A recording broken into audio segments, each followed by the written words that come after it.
নমস্কার বন্ধুরা, আমি জয়রাজ খেল গল্প পরিবারে তোমাদের স্বাগত জানাই। তো প্রত্যাশা মতোই ভারত টি-20 ওয়ার্ল্ড কাপ জয় দিয়ে শুরু করলো। ইউএসএর সাথে খেলা ছিল, যেখানে ইউএসএ যথেষ্ট ফাইট দিয়েছে এবং একসময় অনেকেই ভেবে বসেছিল যে ইউএসএ তো একটা অঘটন ঘটিয়ে ফেলবে, ভারতকে হারিয়ে দেবে, এবং সেই হিসাবে ইউএসএকে বাবাও বানিয়ে ফেলেছে কেউ কেউ। তো যাই হোক, ইউএসএ ভালো খেলেছে, তাদের অবশ্যই ধন্যবাদ জানাবো। এবং ভারত এই যে প্রথম ম্যাচটা, যে কোনো টুর্নামেন্টের প্রথম ম্যাচ খুব ইম্পর্টেন্ট হয়। এই প্রথম ম্যাচটা যে জয় দিয়ে শুরু করেছে, সেটা অনেক কার্যকরী হয় পরবর্তী স্টেপে। কারণ প্রথম ম্যাচ জেতার ফলে ভারতের একটা মনোবল বাড়বে। এটা নতুন টুর্নামেন্ট, একটা টি-20 ওয়ার্ল্ড কাপের মতো আসুক। তো যাই হোক, ভারতের পরবর্তী ম্যাচ নামিবিয়ার সাথে। তো অনেকে বলছে যে নামিবিয়ার সাথে যে আপকিবার 300 পার, মানে 300 রান স্কোর করবে ভারত। কিন্তু আমাদের কথা হচ্ছে 300 করার দরকার নেই। আমরা ঠিকঠাক খেলে নিজেদের পারফরমেন্সটা বজায় রাখি এবং জিতে ফিরি, এটাই সবথেকে বড় ব্যাপার। সেটাই খেলার শেষে হচ্ছে কি জেতা দরকার, জেতাটাই আসল কথা, সেটাই হচ্ছে গিয়ে আমাদের করতে হবে। কিন্তু এর পরের যেটা মেন ইভেন্ট, সেটা হচ্ছে গিয়ে ভারত পাকিস্তান ম্যাচ। সেটা কি হবে? কেউ কিছু বলছে যে হতে পারে, 50-50 চান্স। কেউ বলছে হবে না, কেউ বলছে হবে। তো যেটা শোনা যাচ্ছে যে প্রথমে আইসিসি পাকিস্তানকে এবং অবশ্যই শ্রীলঙ্কা বোর্ডও সাথে পাকিস্তানকে রিকোয়েস্ট করে যে রিথিঙ্ক, তাদের ডিসিশনের উপর রিথিঙ্ক করতে, যাতে কিনা ম্যাচটা হয়। এবং শ্রীলঙ্কা সরকার থেকে বলা হয়েছে যে যদি তারা ম্যাচটা না খেলে তাদের ফাইন্যান্সিয়াল লস হবে, যেহেতু শ্রীলঙ্কা একটি পর্যটন শিল্প কেন্দ্রিক দেশ। সেখানে ম্যাচ হলে অবশ্যই যাদের হোটেল বুকিং আছে, পর্যটনের অনেক উপকার হবে, এবং যদি না হয় সেটা অনেক আর্থিক ক্ষয়ক্ষতি হবে। সেক্ষেত্রে শ্রীলঙ্কাও বলেছে রিথিঙ্ক করতে। এবং পাকিস্তানকে ফিনান্সিয়ালি যারা বরাবর সাপোর্ট করে এসছে, সাহায্য করে এসছে, ইউএই পর্যন্ত পাকিস্তানকে বলেছে যে খেলার জন্য। কিন্তু পাকিস্তান নিজের সিদ্ধান্তে অনড়, ভাঙবো তো মোচকাবো না, এরকম ব্যাপার। তো সেই ক্ষেত্রে পাকিস্তান প্রথমে কি করেছে, বাংলাদেশকে সাপোর্ট করার জন্য বলেছে যে বাংলাদেশ তুমি বয়কট করো, আমি তোমার পাশে আছি। তারপর বাংলাদেশ বয়কট করার পরে দেখা গেল যে বাংলাদেশ ওয়ার্ল্ড কাপ থেকে ছিটকে গেল, তারা বেরিয়ে গেল। তো পাকিস্তান পরবর্তীতে বাংলাদেশকে সাপোর্ট করে বলছে ভারত অন্যায় করেছে এবং আইসিসি অন্যায় করেছে, ভারতের একাধিপত্য চলছে আইসিসিতে, এরকম ব্যাপার শোনা যাচ্ছে। তো সেই হিসাবে পাকিস্তান প্রধানমন্ত্রী তিনি বলেছেন যে 15 তারিখ আমরা ভারতের সাথে ম্যাচ খেলবো না। খেলবো না কেন? যে আমরা 15 তারিখ ভারতের সাথে ম্যাচ খেলবো না, কারণ ভারত বাংলাদেশের সাথে অন্যায় হয়েছে এবং আমরা আমাদের যে অপমান করেছিল হাত না মিলিয়ে, তার জন্য আমরা অপমানিত বোধ হয়েছি। তো খেলার মাঠে ভারত রাজনীতি নিয়ে এসছে, তার প্রতিবাদে আমরা ভারতের সাথে ম্যাচ খেলবো না, অন্যান্য ম্যাচগুলো খেলবো।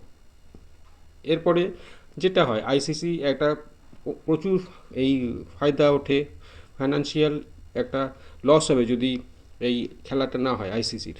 সেক্ষেত্রে আইসিসি চাইবে যে এই লসটা যাতে না হয়। সেক্ষেত্রে পাকিস্তানকে আইসিসি রিকোয়েস্ট করে যে আপনারা চিন্তাভাবনা করুন এবং খেলার জন্য আপনাদের মত দিন।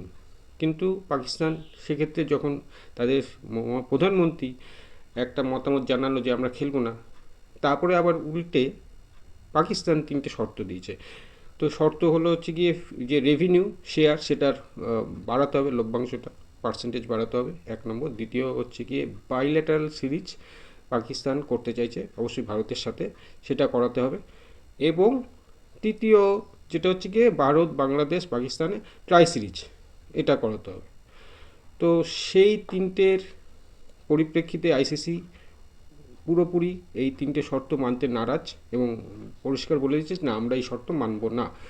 এবং এই খবর পাওয়ার পর মহসিন নাকভি, পাকিস্তান ক্রিকেট বোর্ডের যে কর্ণধার এবং মন্ত্রীও পাকিস্তানের, তো সে বলেছে কি আমরা আমাদের শর্ত মানাবে না, তাহলে আমরা খেলবো না, কোনোভাবেই খেলবো না।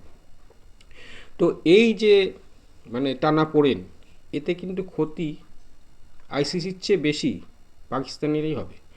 কারণ এর ফলে যেটা হতে চলেছে, পাকিস্তানের ফাইন্যান্সিয়াল লস হবে, অনেক কোটি টাকা জরিমানা দিতে হবে, 300-350 কোটি টাকা জরিমানা দিতে হবে। আইসিসির যে রেভিনিউ, সেই রেভিনিউ তারা পাবে না। এবং যে সম্প্রচার সত্ত্ব যাদের আছে বিভিন্ন, তারা কিন্তু আইনত ব্যবস্থা নিতে পারে এবং পাকিস্তানের এগেনস্টে, যে আমাদের এই ফাইন্যান্সিয়াল লস হচ্ছে, সেই হিসাবে আমরা আইনত ব্যবস্থা নিচ্ছি পাকিস্তানের এগেনস্টে। এটা একটা হতে পারে। এবং তাছাড়া আরও অনেক প্রবলেম হতে পারে পাকিস্তানে, যেটা হচ্ছে গিয়ে যে পাকিস্তানকে খেলতে গেলে পাকিস্তানের পরবর্তীতে কোয়ালিফিকেশান, যেটা হচ্ছে ওয়ার্ল্ড কাপে বা আইসিসির ইভেন্টে, এগুলো আমি বলেছি আগের ভিডিওতে, অনেক প্রবলেমই হবে। তো এই যে জেদাজেদি এবং ভারতের সাথে রেষারেষি করতে গিয়ে পাকিস্তান আখেরে কিন্তু নিজের ক্রিকেট, নিজের ফিনান্সিয়াল লস এইগুলোই করে চলেছে এই জেদের ফলে। কারণ ভারতের সাথে লড়তে গেলে সেই জায়গায় পাকিস্তানকে আসতে হবে, আর খেলার মাঠে যে লড়ছে সেই দম তো নেই।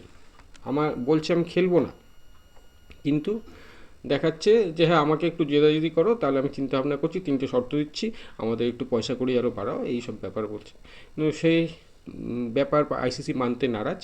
পাকিস্তান এবার কি করে এটাই দেখার। পাকিস্তান যদি, আমার মতে যদি মনে হয় যে তাদের ভালো চায়, তাদের ক্রিকেটের ভালো চায়, অবশ্যই খেলা উচিত এবং খেলার মাঠে খেলে জবাব দেওয়া উচিত। কারণ পাকিস্তানের একাংশ মিডিয়া বা বিভিন্ন জার্নালিস্ট, তারা কিন্তু দাবি করছে যে পাকিস্তান 15 তারিখে ম্যাচ খেলবেই, কিন্তু পাকিস্তান একটু দর কষাকষি করছে, একটু দাম বাড়াচ্ছে নিজের, যাতে কিনা তাদেরকে গ্রহণযোগ্যতা দেয় যে হ্যাঁ পাকিস্তান বোর্ড একটা কিন্তু বিশাল বড় বোর্ড, তাদেরকে আমরা তেল মালিশ করলাম, আইসিসি বিশেষ করে তেল মালিশ করলাম এবং করে পাকিস্তানকে রাজি করালাম, এবং পাকিস্তান সেই অস্তিত্বটা দেখাতে চাইছে। কিন্তু আখেরে কোনো লাভ হবে না। পাকিস্তানকে নিজের জায়গা ছেড়ে এগিয়ে আসতে হবে নিজের ভালোর জন্য। অবশ্যই ভারতের সাথে খেলতে হবে। হ্যাঁ, তোমার ভারতের সাথে রাগ হতে পারে, খেলার মাঠে খেলে জবাব দাও, ভারতকে হারিয়ে জবাব দাও। নিজের ক্ষতি করে তো কোনো লাভ নেই। অন্যের ক্ষতি করতে গিয়ে নিজের ক্ষতি হয়ে যাচ্ছে, বড় ক্ষতি হয়ে যাচ্ছে। ভারতের যতটা ফাইন্যান্সিয়াল লস হবে, তার চেয়ে বেশি ফাইন্যান্সিয়াল লস হয় পাকিস্তানের। কারণ ভারত এই পুরো আইসিসিতে সবথেকে রিচেস্ট ক্রিকেট বোর্ড, তো তার এই লসে কিছু যায় আসে না, কিন্তু কার যায় আসবে? পাকিস্তানে। তো অবশ্যই এইটা আমার মনে হয় যে পাকিস্তান ক্রিকেট বোর্ডের এই জেদ থেকে বেরিয়ে এসে ক্রিকেটটা খেলা উচিত, এবং খেলার মাঠে খেলে ভারতকে হারিয়ে যদি দম থাকে জবাব দাও। তো বন্ধুরা, তোমাদের কি মনে হয় অবশ্যই কমেন্টে জানাও। আজ এখানেই শেষ করছি, দেখা হচ্ছে পরের ভিডিও। তোমরা ভালো থেকে সুস্থ থেকে সঙ্গে থেকো, আর আমার এই ভিডিওটিকে অবশ্যই শেয়ার করো। টাটা।